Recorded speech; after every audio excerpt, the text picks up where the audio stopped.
નમસ્કાર દર્શક મિત્રો, બ્રેકિંગ ન્યૂઝમાં આપનું હાર્દિક સ્વાગત છે. આપ જોઈ રહ્યા છો ગુજરાત ન્યૂઝ 24. ડભોઈના મહુડી ભાગોળ વિસ્તારમાં પ્રી મોન્સૂનની પોલ ખુલી. સામાન્ય વરસાદમાં જ રોડ પર ઘૂંટણસમાં પાણી ભરાયા.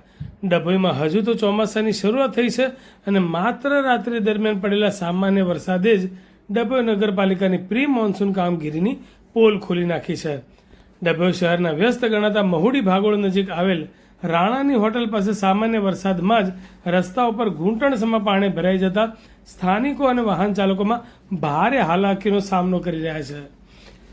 વાહન ચાલકો અને રાહદારીઓ મુશ્કેલીમાં પડી ગયા છે. રાત્રિના સમયે વરસાયેલા થોડા જ વરસાદના કારણે સમગ્ર રોડ બેટમાં ફરવાઈ ગયો. માર્ગ પર ઘૂંટણસમાં પાણી ભરાઈ જવાને કારણે સવારથી જ રાહદારીઓને ચાલવામાં અને વાહન ચાલકોને અવરજવર કરવામાં ભારે તકલીફો પડી રહી છે. કેટલાક દ્વિચક્રી વાહનો પાણીમાં બંધ પડી જવાના બનાવો પણ સામે આવે છે, જેના કારણે લોકોમાં તંત્ર પ્રત્યે ભારે રોષ જોવા મળી રહ્યો છે. વેપારીઓ અને રહીશોમાં પૂરનો ભય. સ્થાનિકો અને રહીશોના વેપારીઓએ ચિંતા વ્યક્ત કરી છે કે જો માત્ર ગણતરીના કલાકોમાં સામાન્ય વરસાદમાં આ વિસ્તારની આવી દયનીય સ્થિતિ થતી હોય તો આગામી દિવસોમાં જો ભારે વરસાદ પડશે તો શું થશે?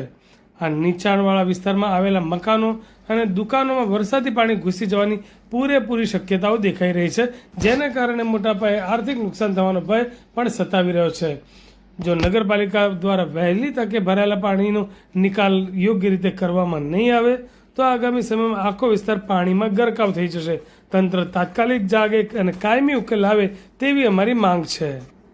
ચોમાસું હજુ આગળ વધી રહ્યું છે ત્યારે ડભોઈ નગરપાલિકા વહીવટદાર અને સંબંધિત અધિકારીઓ આ બાબતે ગંભીરતાથી લઈને તાકીદે પાણીનો નિકાલનો કામગીરી હાથ ધરે તેવી લોક માંગ પ્રબળ બની છે.